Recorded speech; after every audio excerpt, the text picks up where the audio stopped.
Amados hermanos, gracias mi hermano, vamos a ver el catecismo, hermano, que hace varios domingos que no lo hacemos. Así que ahí debajo de los anuncios, hermanos, está el catecismo bautista. Y como ustedes saben, hermanos, nuestro catecismo, el catecismo bautista, es un sistema de enseñanza doctrinal, es un sistema para enseñar doctrina, que está basado en preguntas y respuestas. Y la idea de esto, hermano, es poderlo, vamos a estar practicando cada domingo en la tarde. Pero la idea, hermano, es que usted en su casa agarre el catecismo, hermano, y tenga su culto familiar. Aquí están las preguntas, están las respuestas, están los textos bíblicos, para que nosotros podamos ver de dónde salen estas respuestas a estas preguntas. Y la razón por la cual ponemos los textos bíblicos es porque para nosotros, la Biblia, nosotros podemos tener cualquier sistema, podemos usar cualquier método de enseñanza, pero la Biblia es tanto el fundamento de nuestra enseñanza como la autoridad suprema en nuestra enseñanza. Ella es la regla de nuestra fe y de conducta. Ella dicta lo que nosotros debemos de creer. Y es por eso que siempre basamos toda nuestra enseñanza en la Escritura. Yo voy a hacer la primera pregunta. Todos al unísono respondemos y vamos a leer un solo texto bíblico de cada uno de los que está ahí. ¿Estamos listos? Okay. ¿Cuál es el tercer mandamiento? No tomarás el nombre del Señor tu Dios en vano. Una vez más, ¿cuál es el tercer mandamiento? No tomarás el nombre del Señor tu Dios en vano. Vamos a buscar Éxodo, capítulo 20, versículo 7. Éxodo, capítulo 20, versículo 7. Libro de Éxodo, el segundo libro de la Biblia. Éxodo, capítulo 20, verso 7. Y dice el Señor en su palabra: no tomarás el nombre del Señor tu Dios en vano, porque el Señor no tendrá por inocente al que tome su nombre en vano. La segunda pregunta, hermano, es: ¿qué nos enseña el tercer mandamiento? Que debemos reverenciar el nombre de Dios, su palabra y sus obras. Una vez más, ¿qué nos enseña el tercer mandamiento? Que debemos reverenciar el nombre de Dios, su palabra y sus obras. Vamos a leer, hermano, en el libro de los Salmos, capítulo 29, verso 2. Libro de los Salmos, capítulo 29, verso 2. Amén. Dice la palabra del Señor: tributad al Señor la gloria debida a su nombre. Adorad al Señor en la majestad de la santidad. Palabra del Señor para nuestras vidas. Amados hermanos, ninguno de nosotros podemos cumplir este mandamiento por nosotros mismos.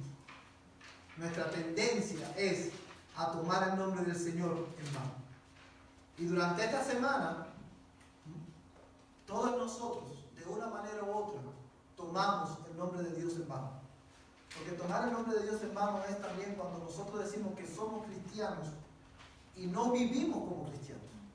Ahí estamos tomando el nombre de nuestro Dios en vano, estamos rompiendo el tercer mandamiento.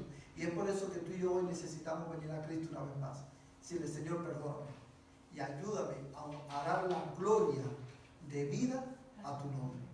Porque Él dice en su palabra que Él, Dios, hermano, hace en nosotros lo que es agradable delante de Él por medio de Jesucristo.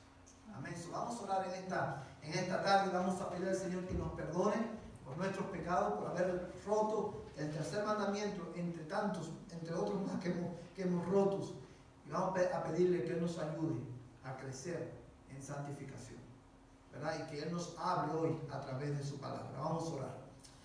Padre Celestial, en esta mañana, en esta tarde venimos delante de tu presencia con profundo gozo en nuestros corazones. Señor, este es, Señor, el mejor momento del primer día de la semana. Señor, de hecho, el mejor momento de cada día es el momento en el cual estamos en tu presencia. Porque es en tu presencia donde nuestras almas son satisfechas. Es en tu presencia donde nosotros, Señor, somos fortalecidos en ti y en la fuerza de tu poder para poder permanecer firmes en el día malo. Señor, gracias. Gracias por tu palabra. En esta tarde yo te ruego en el nombre de Jesús que tú, Señor, perdones nuestros pecados, porque durante esta semana que pasó, Señor, nosotros hemos roto el tercer mandamiento, entre otros. Y por cada una de nuestras transgresiones, por cada uno de nuestros pecados, por cada una de nuestras iniquidades, te rogamos, Señor, en esta tarde, que tú perdones a tu pueblo. Amén. Perdónanos, oh Dios. Perdónanos porque hemos pecado. Nos arrepentimos de haber roto tu ley. Y te rogamos que tú nos ayudes a vivir en santidad. Amén. Padre Santo, mira que ahora vamos a estudiar tu palabra. Yo te ruego en el nombre de Jesús que tú hables a nuestras vidas a través de ella. Señor, ilumina nuestras mentes y nuestros corazones para poder entender tu palabra. Señor, yo te ruego en el nombre de Jesús que tú abras nuestros oídos para poder oír tu voz a través de tu palabra. De manera, Señor, que los santos seamos edificados esta noche. De manera que nosotros los cristianos podamos crecer en la gracia y en el conocimiento tuyo. Señor, y que aquellos que no te conocen, Señor, si hay alguien que no te conoce en medio de nosotros, yo te ruego, Padre, que tú lo traigas a la salvación a través de la exposición de tu palabra. En el nombre de Jesús. Amén y amén. Aleluya. Vamos a volver a la Escritura, hermanos, y vamos a ir ahora al pasaje que leímos al principio de Deuteronomio, el quinto libro de la Biblia, y vamos a leer en el capítulo 6, el verso 4 y el verso 5.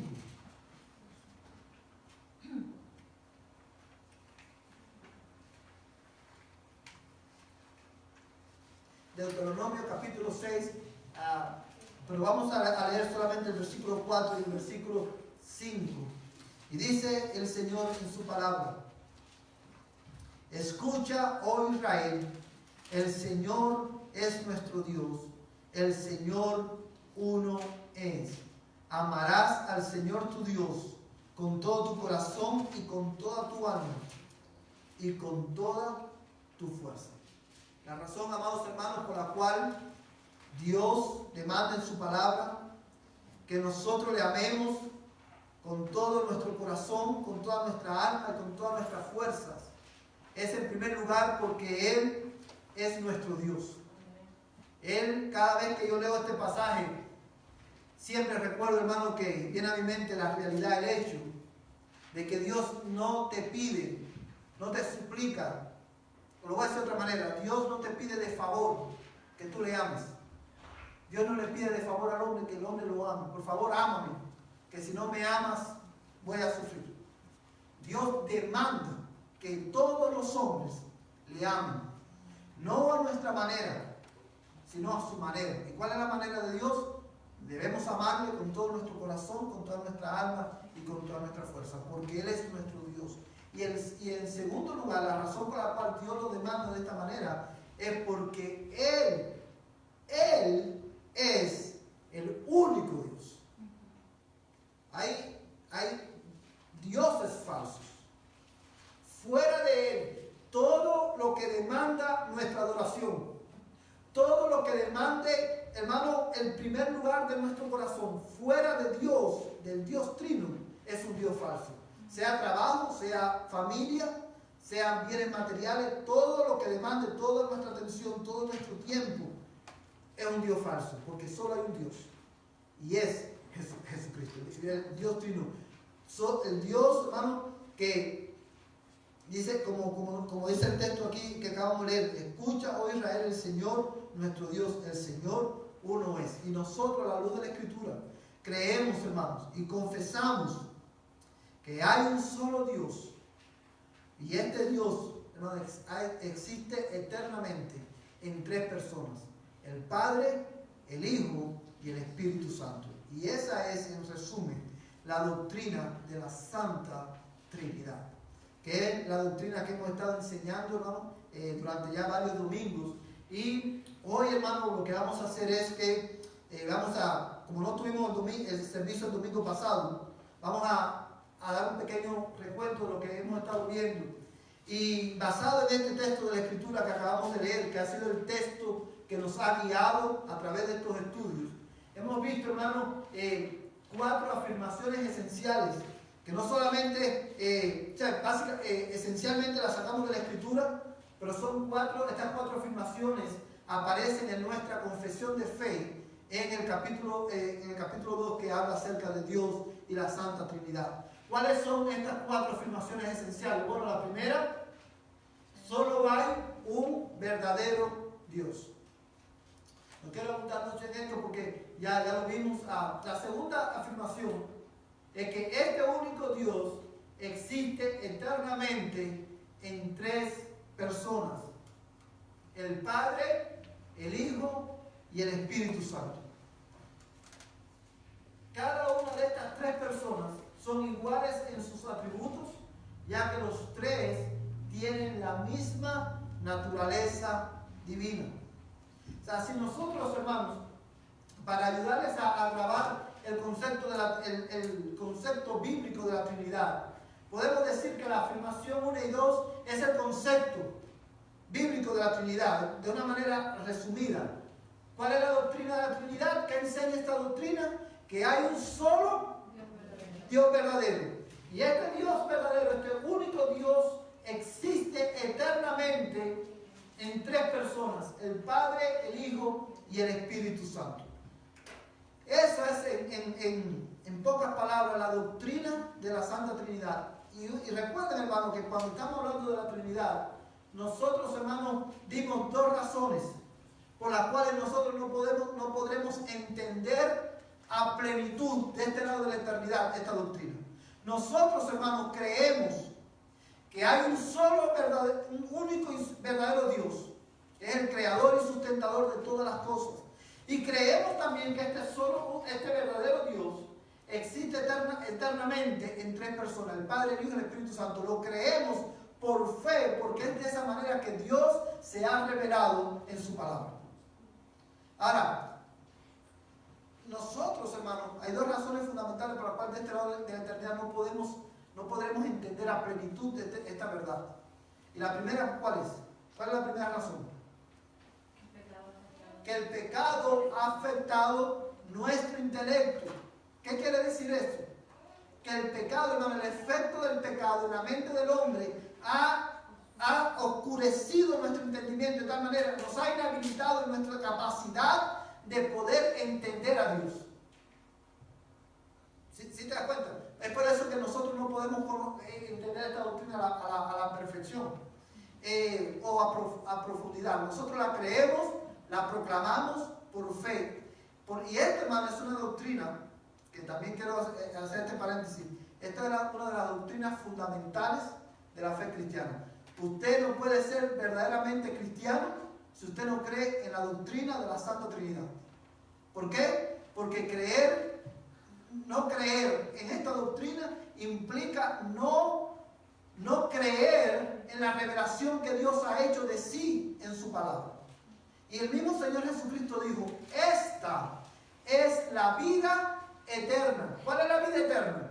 Que te conozcan a ti, el único Dios verdadero, y a Jesucristo, a quien has enviado. ¿Sí? Esta doctrina es fundamental. Ahora, la segunda razón por la cual nosotros no podremos de este lado de la eternidad entender a plenitud, a profundidad esta doctrina, es, amados hermanos, ¿por qué? Porque Dios no es como nosotros. Él es diferente. Nosotros no tenemos nada de este lado de la eternidad con el cual podamos comparar o ilustrar a Dios. Es por eso que toda ilustración, cuando nosotros vamos a hacer una ilustración de la Trinidad, nosotros tenemos que tener mucho cuidado, porque el 99.99% de las ilustraciones que nosotros hacemos nos van a llevar inevitablemente a herejías. ¿Por qué? Porque no hay nada con la cual nosotros podamos ilustrar la Trinidad. Por ejemplo, y por eso es que es tan difícil entender esta doctrina, porque Dios no es como nosotros. Ustedes se recuerdan en la mañana cuando estábamos hablando, por ejemplo, del texto bíblico que dice, porque nuestra lucha no es contra sangre y carne. La ilustración que le puse de los dos luchadores que estaban luchando. O sea, eso nos ayuda, una ilustración que nos ayuda a entender el concepto que Pablo nos está dando ahí. Pero no pasa así con la Trinidad. Yo no le puedo decir, hermano, mire, esto, no, así es como luce la Trinidad. Hay que tener mucho cuidado con eso. Ahora bien, en estas dos primeras afirmaciones tenemos el concepto de la Trinidad y en las otras dos afirmaciones tenemos la explicación de este concepto. Cada una de estas tres personas son iguales en sus atributos. ¿Qué significa eso? Que cada una de las tres personas de la Trinidad tienen los mismos atributos, las mismas características. Tan santo es el Padre, como santo es el Hijo, como santo el Espíritu Santo. Tan ira es el Padre, como ira es el Hijo, y como ira es el Espíritu Santo. Y nosotros enfatizamos en esta verdad, porque una de las cosas que honestamente que nos chocan y que a muchos sorprenden es pensar, lo voy a decir de otra manera. Dígame una palabra, la primera palabra que usted viene a su mente cuando usted escucha hablar o escucha, hermano, el nombre de Jesucristo. Si yo digo Jesucristo, ¿cuál es la primera palabra que viene a su mente? Salvador. Salvador. ¿Qué más? Mesías. Hijo de Dios.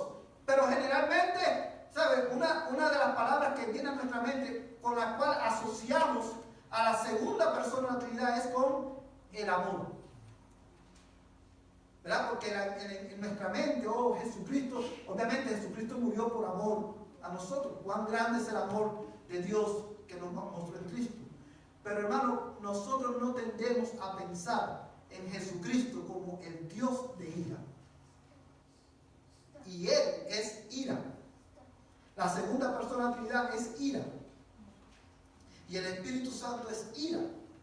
De hecho, hermano, no sé cuándo ustedes recordarán que en el libro de Apocalipsis, cuando Juan ve la visión del juicio final, dice que los hombres le decían a los montes, caed sobre nosotros y escóndanos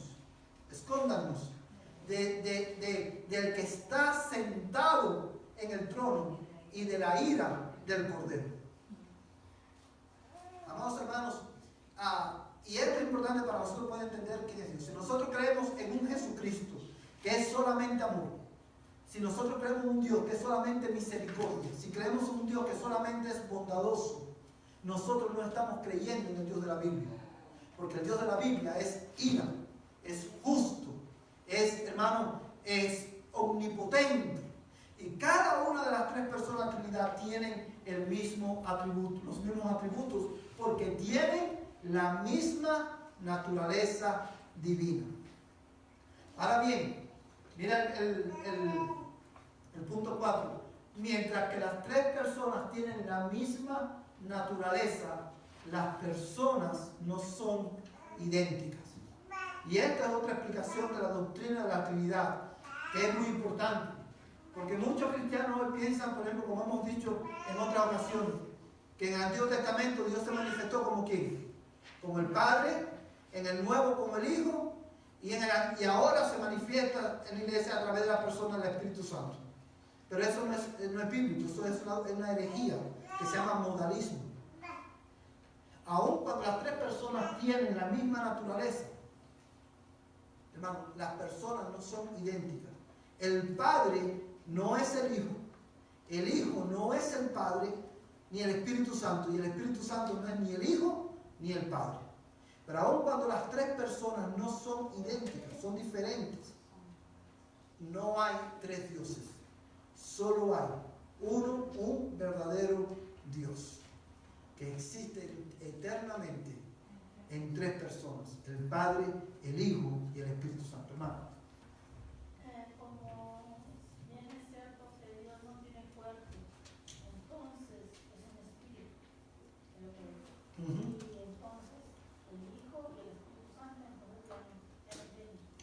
Ahí le explico, hermano.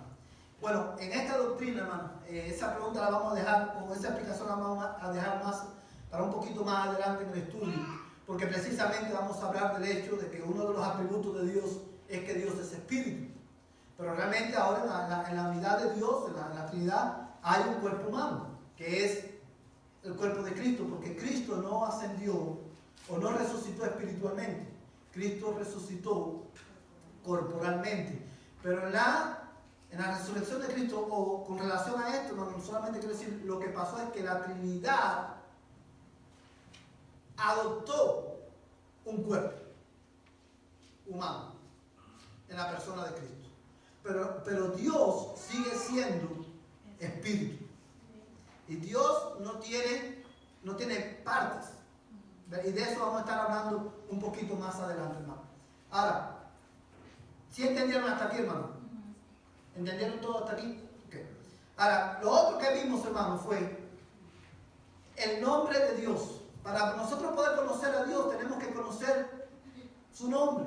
Porque el nombre revela, en el nombre de Dios, hermano, Dios ha revelado características acerca de Él que son muy importantes. Por ejemplo, ¿cuál es el nombre de Dios? El Señor. Ese es el nombre con el cual Dios se ha revelado a los hombres, con el nombre el Señor. Ahora, este nombre, el Señor, ¿qué nos revela acerca de Dios? ¿Qué nos revela? ¿Qué Dios nos reveló a nosotros a través de este nombre? Bueno, este nombre nos revela en primer lugar su naturaleza personal. Dios no es una influencia. Dios no es una fuerza. Dios es una persona. Tiene atributos de la personalidad. Dios habla a su pueblo. Dios se ha revelado en la creación. Dios conoce todas las cosas. Él es omnisciente. Él es el Dios de toda sabiduría. Y lo primero que Dios nos está revelando es precisamente su naturaleza personal. Él no es una fuerza. Él, hermano, no es una influencia en el mundo. Él tiene características personales, ¿verdad? Y Él quiere que nosotros les conozcamos a través de esas características personales. ¿Por qué es importante? Porque el hecho de que Dios tiene una naturaleza personal es por eso que tú y yo podemos relacionarnos con Él. ¿Sí lo pueden entender, hermano? Por eso es tan importante. Ahora, lo otro que el nombre de Dios revela, el Señor revela, es, hermano, su autosuficiencia. Dios es autosuficiente. ¿Qué significa eso? Bueno, eso significa que Él no depende de nada ni de nadie para poder existir. Él es en sí mismo. Él no depende, hermano, de su relación con las criaturas. Él no depende de ningún factor externo. Él es por Él y para Él. Dios no nos necesita a nosotros. Nosotros le necesitamos a Él. Porque Él es Dios todo suficiente, autosuficiente, y nosotros somos criaturas dependientes de Él. Nosotros hoy vivimos porque Él decretó que viviéramos. Pero si mañana Él dice, hasta aquí, se terminó tu tiempo, nuestro tiempo se termina. Él no depende de nosotros. ¿Y por qué esto es importante? Porque si nosotros le adoramos como Dios, Él es Dios. Pero si rehusamos adorarle como Dios, Él sigue siendo Dios. Y como dice Manali, entonces, y eso lo que nos pone a nosotros es en rebeldía hacia nuestro Creador, hacia el Dios del universo que demanda que la criatura le adore. Aún no solamente los hombres, la creación completa adora al Creador, que el cual es bendito por los siglos de los siglos.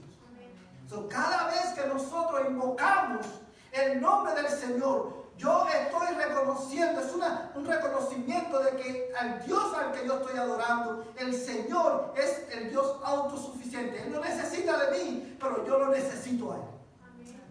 Tú y yo lo necesitamos. Lo que más necesitamos es a Cristo, a Dios en nuestras vidas. Que Él sea el fundamento de nuestras vidas, que Él sea el alimento de nuestra alma. Necesitamos todos los días, hermanos, orar para buscar de Él la dirección, para buscar de Él la fortaleza necesaria para poder permanecer firme en el día malo. En todos los sentidos, aún para respirar, necesitamos a Dios. Porque Él es Dios y Él es autosuficiente. Y una vez más, yo sé que hemos puesto este ejemplo otras veces. Esto es importante también, porque muchas veces usted ve, cuando por ejemplo, muchas veces usted va a escuchar a cristianos, y yo sé que quizás detrás de esto hay quizás una buena intención y hay cierto sentimentalismo también. Pero muchas veces usted va a escuchar incluso a cristianos decir, Dios creó al hombre porque se sentía solo.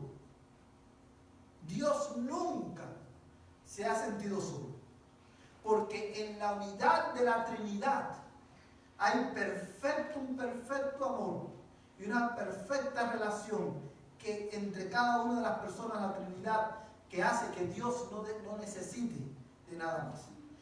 Dios creó al hombre no porque estaba solo, sino Dios creó al hombre para mostrar en el hombre y en la creación la gloria de su nombre. ¿Ves? ¿Por qué esto es importante? También esto es importante porque cuando un niño se muere, ¿verdad? Muchas veces usted también escucha a cristianos con buenas intenciones quizás para consolar a los padres que han perdido a un bebé, decir, no es que Dios necesitaba un angelito más en el cielo. Y eso es completamente equivocado, por dos razones. Número uno, porque cuando los seres humanos somos seres humanos, no somos ángeles. ¿Sí lo ven? No somos ángeles, hermanos. Cuando un niño se muere, sigue siendo un ser humano. ¿Sabe? Y el alma, nosotros cuando nos morimos no nos convertimos en ángeles. No nos salen alas en las espaldas cuando morimos. Seguimos siendo seres humanos, esperando la resurrección corporal, valga la redundancia, de nuestro cuerpo. Pero la segunda razón por la cual esa expresión o esa declaración es falsa es porque, una vez más, Dios es como autosuficiente. Él no necesita de nadie, ni de nada. A mí me encanta, hermano, el Salmo 50, porque Dios le dice al impío en el Salmo 50, si yo tuviera hambre, no te lo diría a ti, porque mío es el mundo y su plenitud. ¿Verdad? Ahora bien, hermano, también, en nombre de Dios, hermano, vimos que nos muestra que el Señor es soberano sobre el curso ordinario de la naturaleza. ¿Y por qué? Una de las explicaciones que veíamos con esto, acerca de este tema, es que Dios, hermano, es el que hace al ciego, al mudo. Dios hace al que, ¿sabe? Cuando Dios crea al hombre, Dios lo crea como Él quiere crearlo. Y Él manifiesta su gloria cuando crea a un ser humano que tiene todas sus habilidades. Puede hablar, puede pensar, puede tocar, puede caminar. Él muestra su gloria cuando crea un ser humano con sus dos brazos, con sus dos piernas, con todos sus órganos en perfecto estado. Esa creación de Dios muestra la gloria y el poder de Dios. Pero también Dios glorifica su nombre cuando crea a un ciego, cuando crea a un mudo, cuando crea, hermano, a un sordo, cuando crea a seres humanos con discapacidades. Dios se glorifica a través de esa creación que Él hace. Déjame decirte algo, hermano. Y es por esto, y es aquí donde radica la importancia de esta verdad. Nosotros no creemos, hermano, niños que nacen con discapacidades, cualquier discapacidad que sea, no son accidentes. Son, hermano, criaturas de Dios. Tampoco errores. ¿Eh? Tampoco errores. ni tampoco errores. Dios es el que da la vida. Y Dios, ¿qué dice el salmista en el Salmo 51? En el Salmo 51, pues en el 139. Él dice, mi embrión vieron tus ojos. Dice, y cuando fui formado, dice, vamos a ir todos al Salmo 139 para ver esto, hermano. Salmo 139.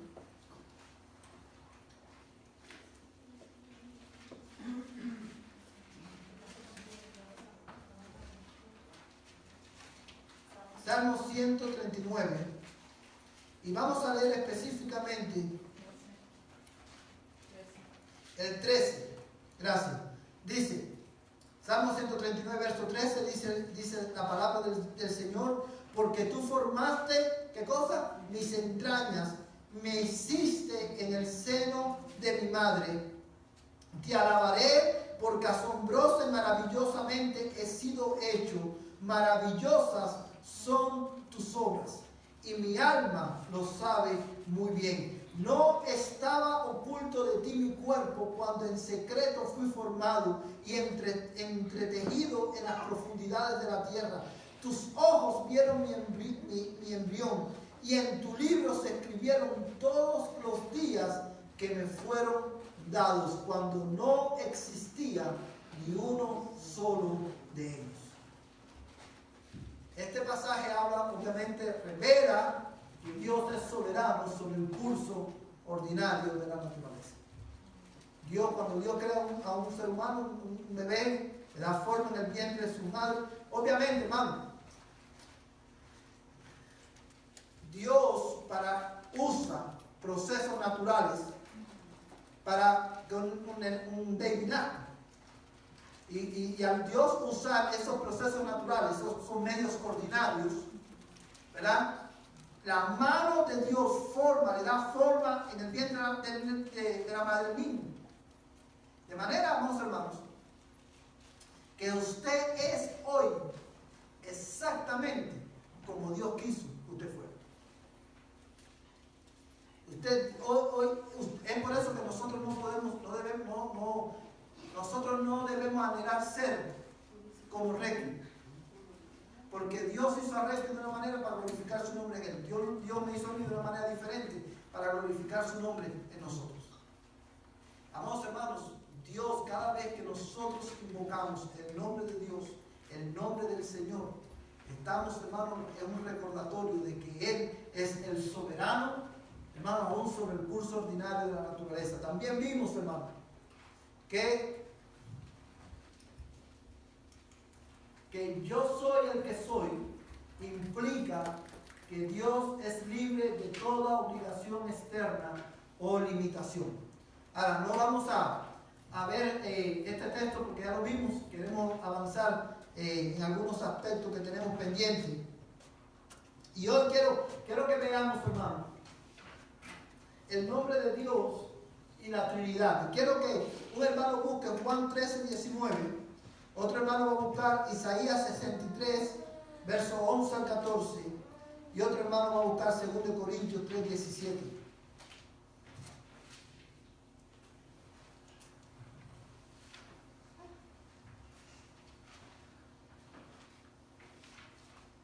Amén. ¿Qué tiene Juan 13, 19?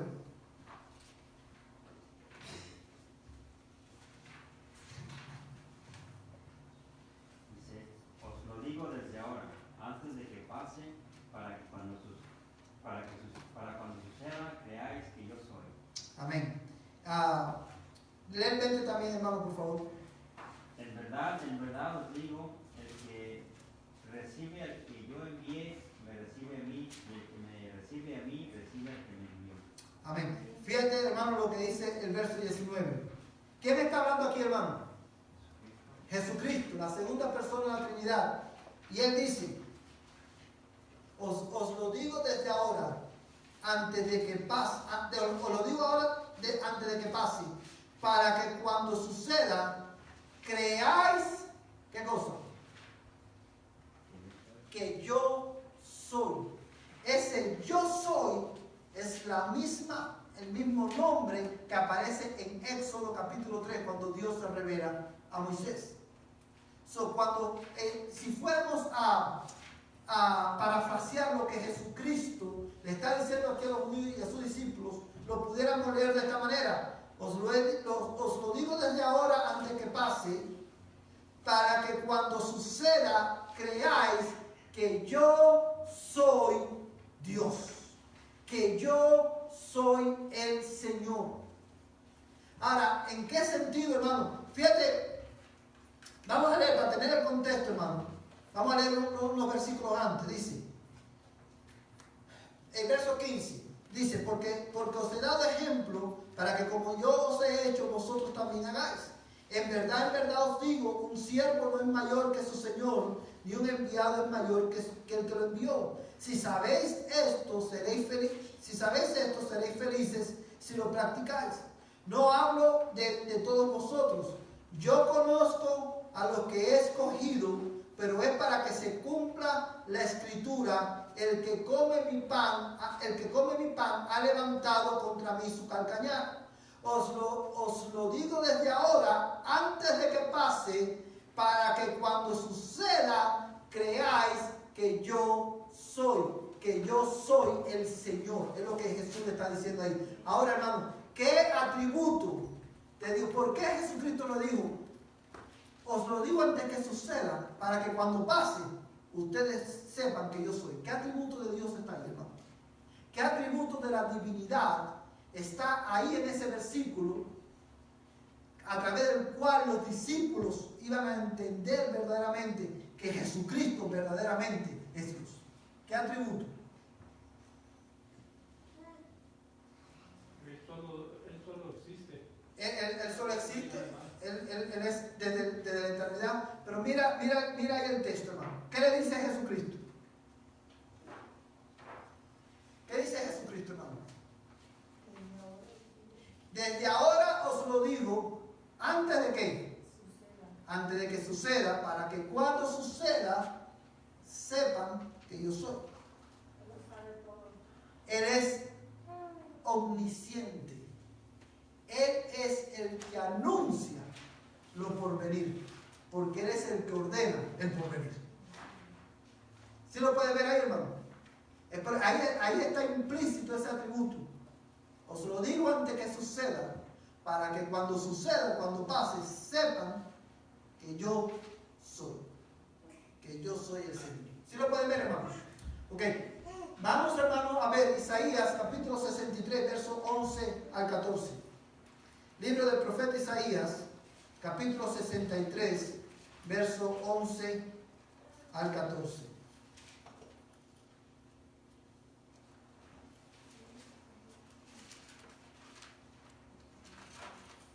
¿Quién lo tiene, hermano? Entonces su pueblo se acordó de los días antiguos de Moisés, donde está el que sacó del mar con los pastores de su rebaño, donde está el que puso su Santo Espíritu en medio de ellos, el que hizo que su glorioso brazo fuera la diestra de Moisés, el que dividió las aguas delante de ellos para hacerse un hombre eterno, el que los condujo por los abismos. Como un caballo en el desierto no tropezaron, como a ganado que desciende del valle, el Espíritu del Señor les dio descanso. Así guiaste a tu pueblo, para hacerte un hombre glorioso, plegaria por ayuda y misericordia. Amén. Fíjate, hermano, lo que dice este pasaje. Quiero que vayas despacio en este pasaje, porque hay tantas cosas aquí. El primer pasaje, hermano, que leímos, estaba el Señor Jesús hablando. Y ahora este pasaje, mira lo que dice el verso 11. Entonces su pueblo se acordó de los días antiguos de Moisés, ¿dónde está el que los sacó del mar con los pastores de su rebaño? ¿Dónde está el que puso qué cosa? Su Santo Espíritu. Y quiero que mantengas ese título del Espíritu Santo en tu mente. Dice, que mantenga... ¿dónde está el que puso su Santo Espíritu en medio de ellos? Un paréntesis, hermano. Porque nosotros tenemos que pensar teológicamente y bíblicamente para poder entender bien la Escritura. ¿Qué ¿qué es lo que está acorde al profeta Isaías? ¿Qué puso Dios en medio del pueblo de Israel? Fíjate cómo dice el texto. ¿Dónde está el que puso su Santo Espíritu en medio de quién? De ellos. ¿Quiénes son ellos? El pueblo de Israel. ¿A qué se está refiriendo? ¿A qué momento histórico se está refiriendo Isaías ahí, hermano? No, cuando Dios saca al pueblo de Israel de Egipto. Cuando Dios saca al pueblo de Israel de Egipto, que abre el mar rojo, que hace todos los milagros y las señales que hizo. En ese tiempo, dice Isaías, inspirado por el Espíritu Santo, que Dios puso a su Espíritu Santo en medio de ellos. ¿Y por qué yo enfatizo en esto, hermano? Porque usted va a escuchar también a los cristianos que dicen, oh, el Espíritu Santo se vino a operar o a funcionar en el pueblo de Dios en Pentecostés. Y no, hermano. El Espíritu de Dios siempre ha operado en la vida de la iglesia, del pueblo de Dios. Y la iglesia, recuerden que la iglesia, ¿quiénes son? Los santos del Antiguo Testamento y los santos del Nuevo Testamento y la iglesia de hoy y la iglesia que estará cuando Cristo venga. ¿Sí lo puede ver, hermano? El Espíritu de Dios siempre ha estado obrando de diferentes maneras. Pero una verdad que es de vital importancia es que la iglesia, el pueblo de Dios, nunca ha podido existir sin el Espíritu Santo. Porque Él siempre ha sido nuestro consolador, nuestro guía, hermano. El Espíritu Santo no vino cuando Jesucristo se fue. Él vino a operar de una manera diferente.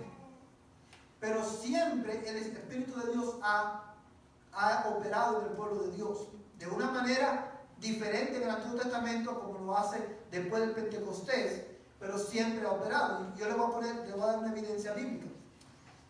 ¿Cuántos de ustedes recuerdan Juan capítulo 3? ¿Cuántos recuerdan de qué trata Juan capítulo 3, los primeros 15 versículos?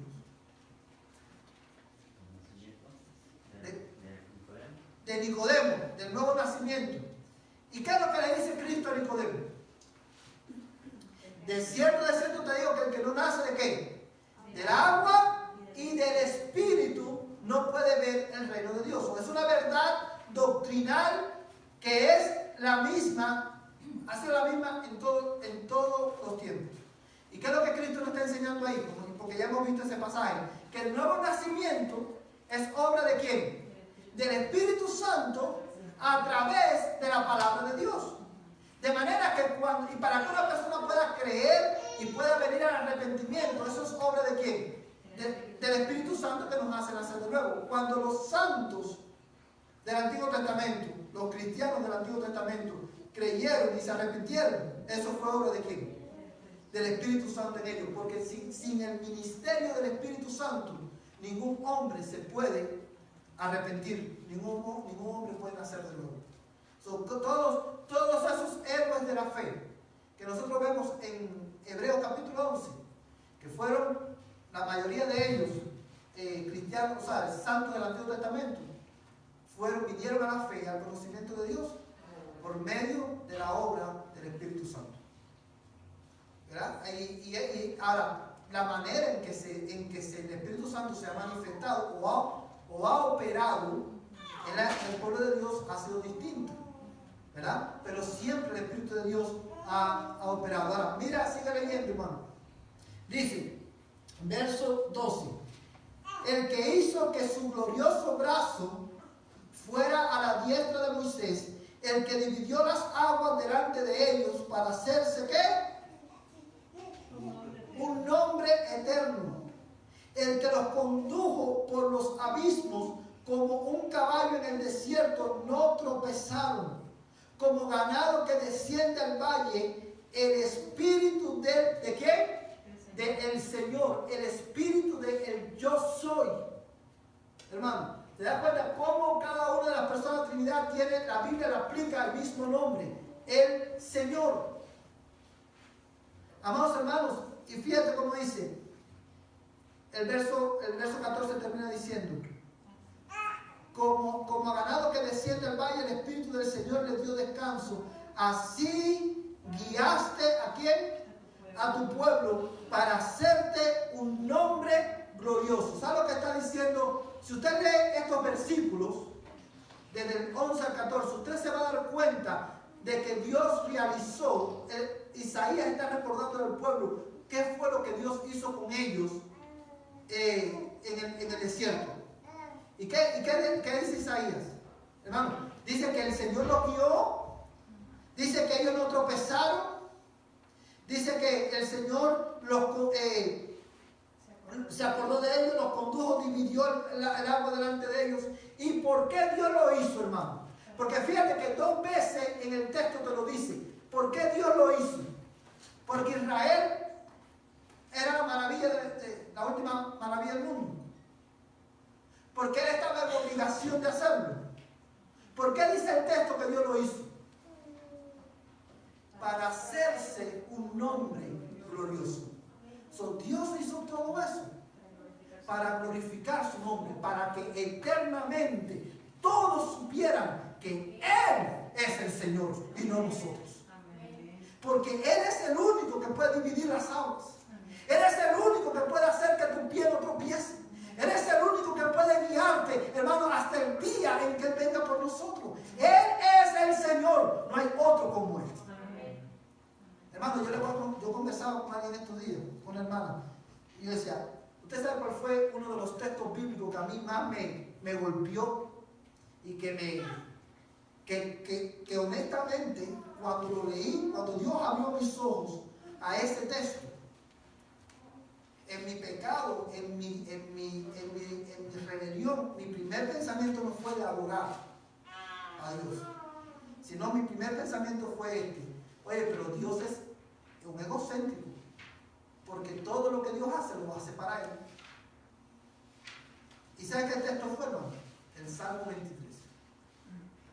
Porque hasta ese momento yo había leído el Salmo 23. Conmigo o con el hombre en el centro. Jehová es mi pastor, nada me faltará. En lugares de delicados pastos me hará, ¿a quién? A mí, descansar. Junto a aguas de reposo me pastoreará. ¿A quién? A mí. Junto a aguas de reposo me pastoreará. Confortará, ¿qué cosa? Mi alma. Me guiará por senda de justicia. Y lo que me hizo así era claro fue cuando dice Dios, por amor de su nombre. Todo lo que Dios hace, Dios lo hace para hacerse Él un nombre. Y eso en Dios no es egocentrismo. Él lo hace porque Él es Dios. No hay otro como Él. Si yo lo hago yo soy un egocéntrico. Porque esa gloria no me pertenece a mí.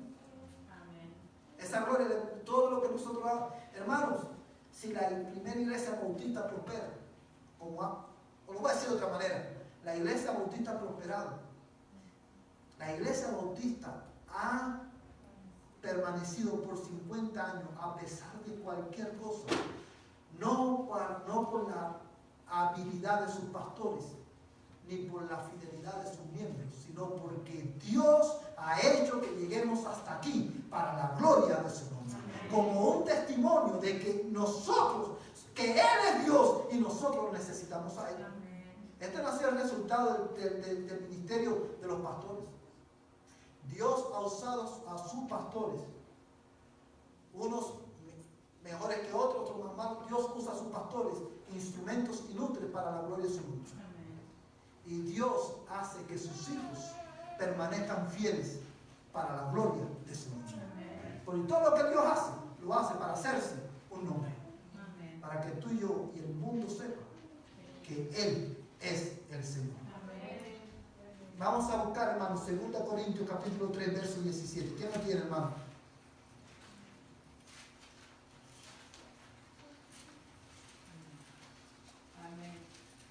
Hermano, por favor. Ahora bien, el Señor es el Espíritu. Donde está el Espíritu del Señor hay libertad.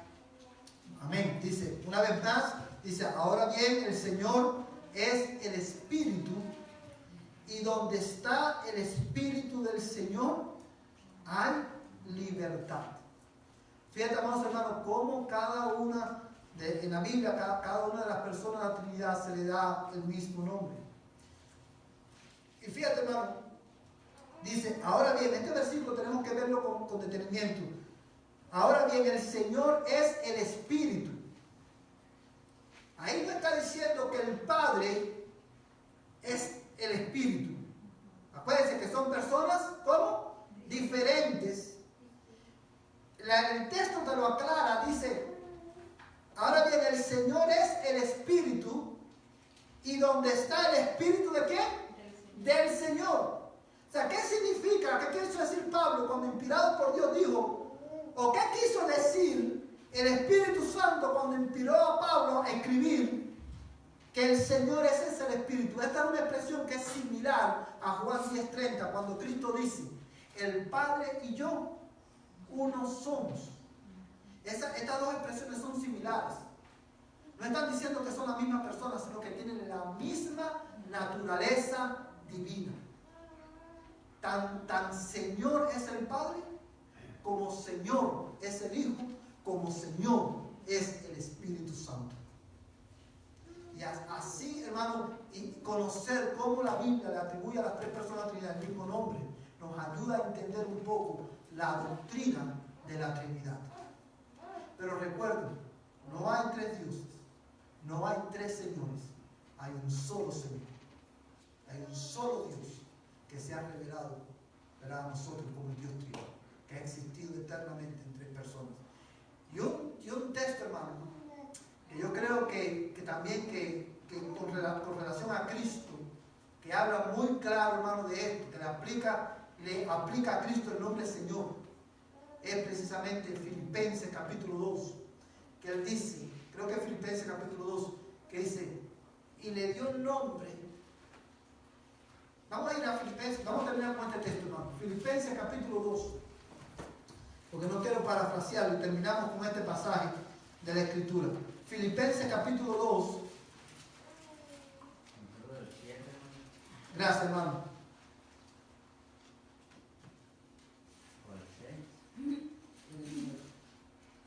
Vamos a leer. No, vamos a leer desde el verso 9.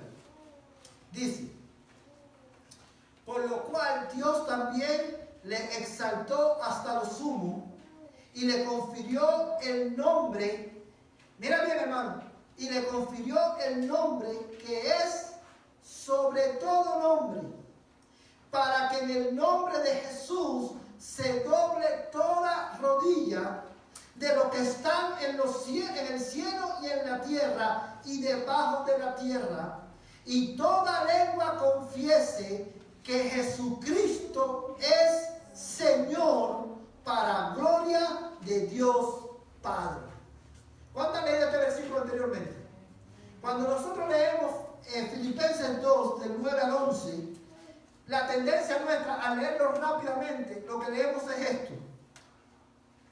Por lo cual Dios también le exaltó hasta lo sumo y le confirió el nombre. Fíjate, hermano, que no dice y le confirió un nombre, sino le confirió el nombre que es sobre todo nombre, para que en el nombre de Jesús se doble toda, para que al nombre de Jesús se doble toda rodilla de los que están en el cielo, en la tierra y debajo de la tierra. Cuando nosotros leemos esto, nuestra tendencia es pensar que el nombre que es sobre todo nombre es Jesús.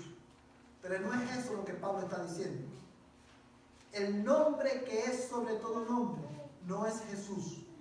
El nombre que es sobre todo nombre es el Señor. ¿Por qué lo sabemos? Porque el verso 11 dice, y toda lengua confiese que Jesucristo es Señor, para la gloria de Dios el Padre.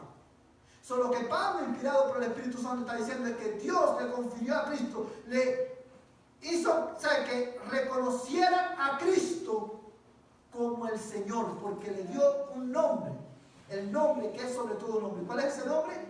El Señor. Jesucristo es el Señor, para la gloria de Dios el Padre. Ahora, esto tiene implicaciones para nosotros. como iglesia, porque Jesucristo, hermano, es el Señor. Nosotros debemos de adorarle a Él, independientemente de nuestras circunstancias, independientemente de nuestras, de la manera en que Dios haya respondido en nuestras oraciones. Cada vez que nosotros nos somos confrontados con la verdad de que Dios es el Señor, Él es el Señor, nosotros somos confrontados con la necesidad que tenemos de adorarle a Él. La respuesta adecuada a la verdad de que Jesucristo es el Señor es adoración. Y si usted no está adorando a Cristo, usted está rompiendo el segundo mandamiento. Y si usted está aquí hoy fuera de Cristo, yo te llamo al arrepentimiento. Arrepiéntete de tu pecado. Todo lo que ocupe en tu corazón, en lugar de Dios, en primer lugar en tu corazón, es un Dios falso. Todo lo que esté sustituyendo a Dios en tu corazón es un Dios falso. Hoy, si esa es tu condición, ven a Cristo en arrepentimiento y confiesa a Jesús como el Señor de tu vida. Amén. Si hoy tú lo confiesas, si hoy tú confiesas a Cristo como el Señor de tu vida y crees en Él y te arrepientes de tus pecados serán perdonados. De todas maneras, un día tú lo vas a tener que hacer. Cuando Cristo venga, tú lo vas a tener que hacer de todas maneras. Pero ese día ya no va a haber salvación. Si tú lo confiesas hoy como el Señor, tú vas a ser salvo. Ese día tú lo vas a tener que hacer. Si tú no lo haces ahora, aquel día tú lo vas a tener que hacer. Pero ese día lo vas a confesar para tu condenación. Porque ya ese día no va a haber más salvación. Por eso hoy ven a Cristo en fe, en arrepentimiento y obediencia a su palabra. Que Dios te bendiga. Vamos a ponernos en pie y vamos a orar para ser despedidos en oración. Voy a pedir al hermano Oliva que por favor nos despida en oración en esta tarde. Padre nuestro que estás en los cielos, en la tierra, en tu lugar, te damos gracias por tu palabra enseñada. Te damos gracias, Señor, por nos permitir estar aquí. Ahora, Señor, ayúdanos a aplicarlo en nuestra vida diaria de todos los días. Ayúdanos a aplicarlo y a saber usarlo adecuadamente, Señor. Padre, te pido que nos bendigas esta semana y que te demos la honra y gloria a ti. Y te damos gracias por todo lo que tú has hecho por nosotros. Nosotros lo pido en el nombre de Jesucristo. Amén. Que la paz y la gracia del Señor